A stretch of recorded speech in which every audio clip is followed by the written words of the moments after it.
Tonight, one of Alabama's most important leaders visited Troy. Plus, one organization used Valentine's Day to raise awareness. Stay tuned, Troy. TrojanVision Nightly News starts now. From the high-definition digital production center on the Troy campus, with news from Troy University locations around the world, this is Troy TrojanVision Nightly News. Hello and welcome to Troy TrojanVision Nightly News for February 14th, 2014. I'm Danielle Percival. And I'm Courtney Addison. Thank you for joining us this evening. Pike County is home to a number of industrial companies, and last night Governor Robert Bentley visited Troy to discuss Pike County's diverse and successful industrial base. Katrina Canusia has the story.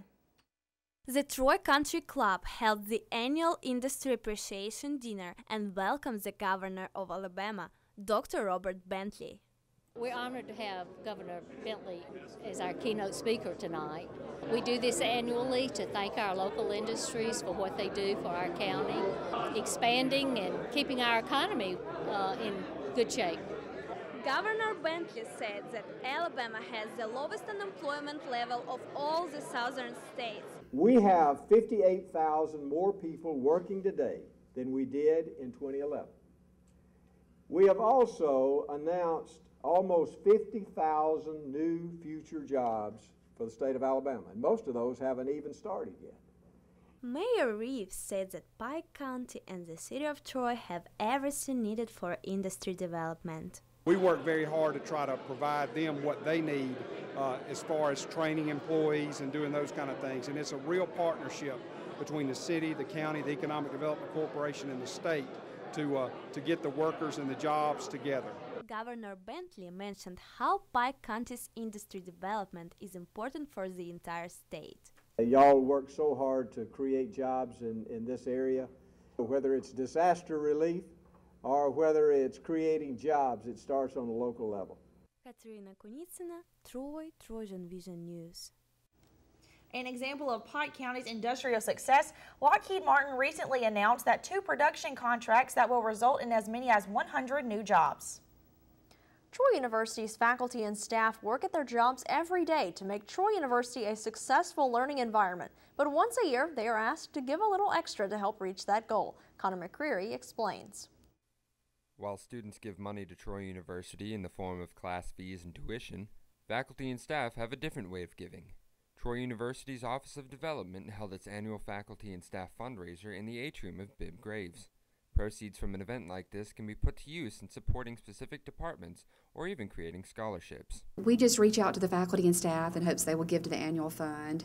Our dollars do go to fund scholarships and certain things, and if a college needs something in their area, they can do a foundation request for it, and we would help fund that. The fundraiser was supposed to happen during the final week of January, but Alabama weather had other ideas. The last week in January was supposed to be all of the events at the Alabama campuses. We had one scheduled at each location, but due to Storm Leon, we rescheduled, and to me, we've had good turnout. Even though the weather's cold outside, at least the sun's shining today. Donating is simple.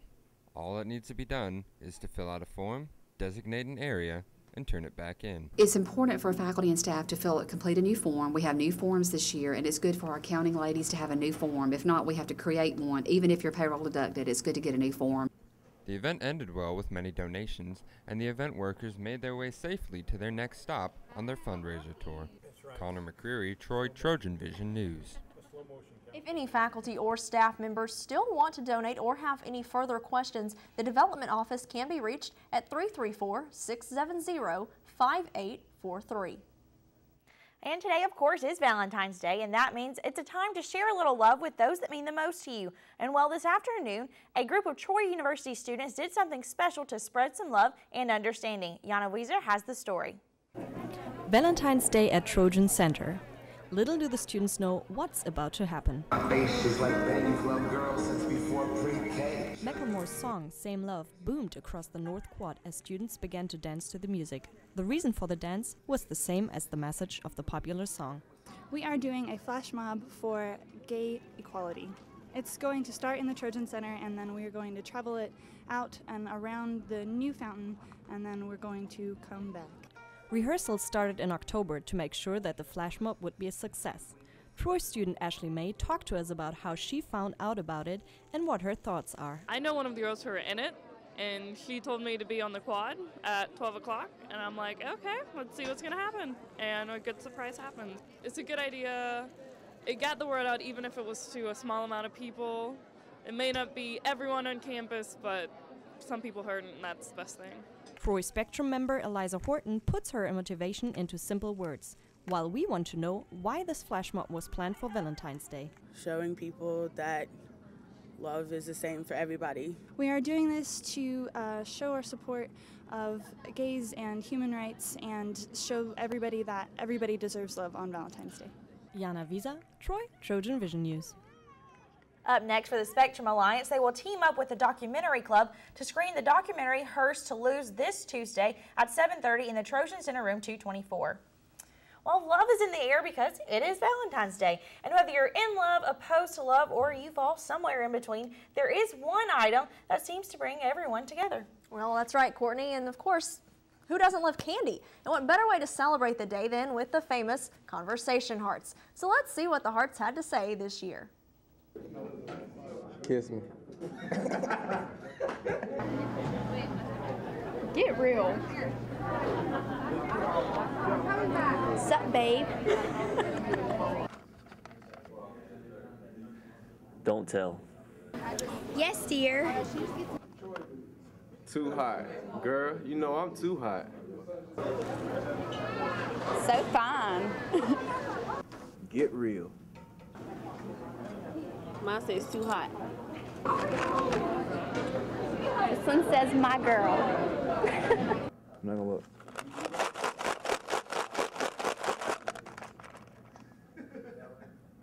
One and only.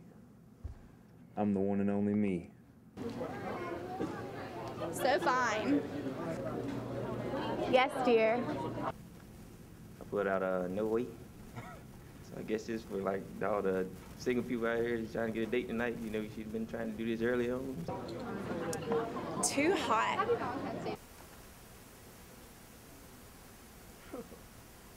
You rock. I do.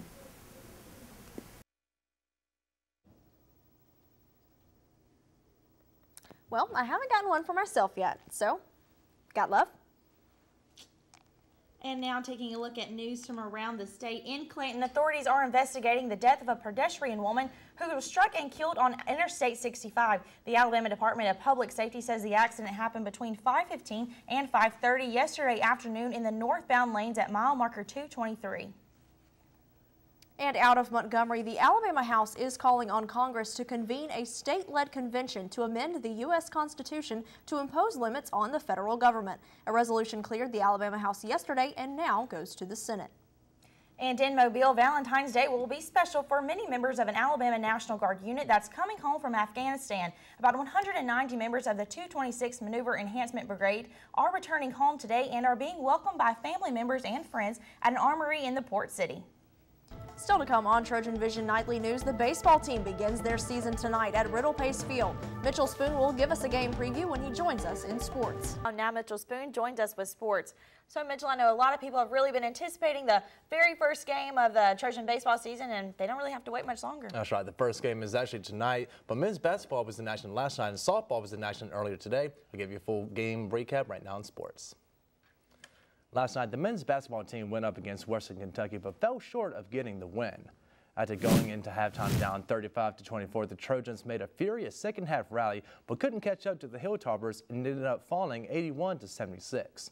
With less than 2 minutes to go and down 74-61, Troy mounted a 7-0 run, capped off by a deep three-pointer by Colton Ford to cut the lead to 6 points.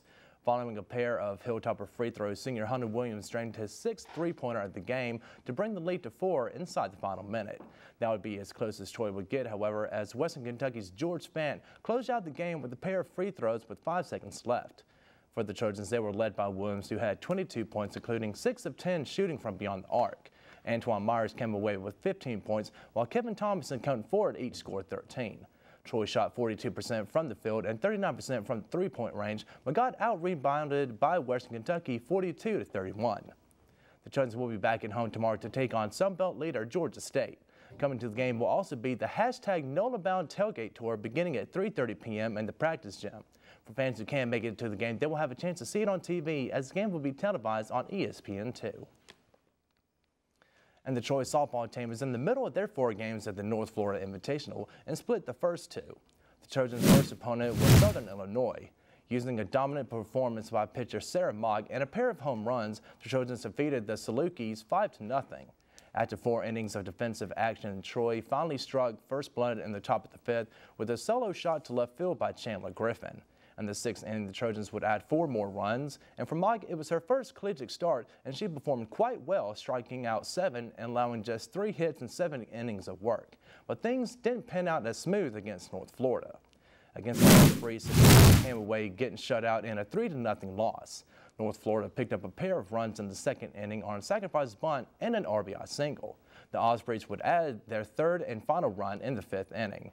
J.C. Affelt took the loss for the Trojans after allowing 7 hits and 2 earned runs while striking out 8 in 6 innings. And for North Florida, Courtney Radke was solid on the mound, striking out 8 as well and allowing just 2 hits. The Trojans will be back in action tomorrow in the Invitational to face Savannah State at 11:15 in the morning and then turn around to have a rematch with North Florida that afternoon at 3:45. And for baseball fans, your patience has paid off. The baseball team begins its season tonight with a 4-game series against Northern Kentucky at Riddle Pace Field. Senior pitcher Tanner Hicks will get the nod in the season opener tonight, and Hicks turned in a stellar season a year ago with an 8-4 record. And from Northern Kentucky, they entered their second season in Division I after going 8-47 overall and 3-24 in the Atlantic Sun Conference a year ago. Sophomore Logan Sperling returns for his 2nd season with the Norse after earning Atlantic Sun All-Freshman honors last season.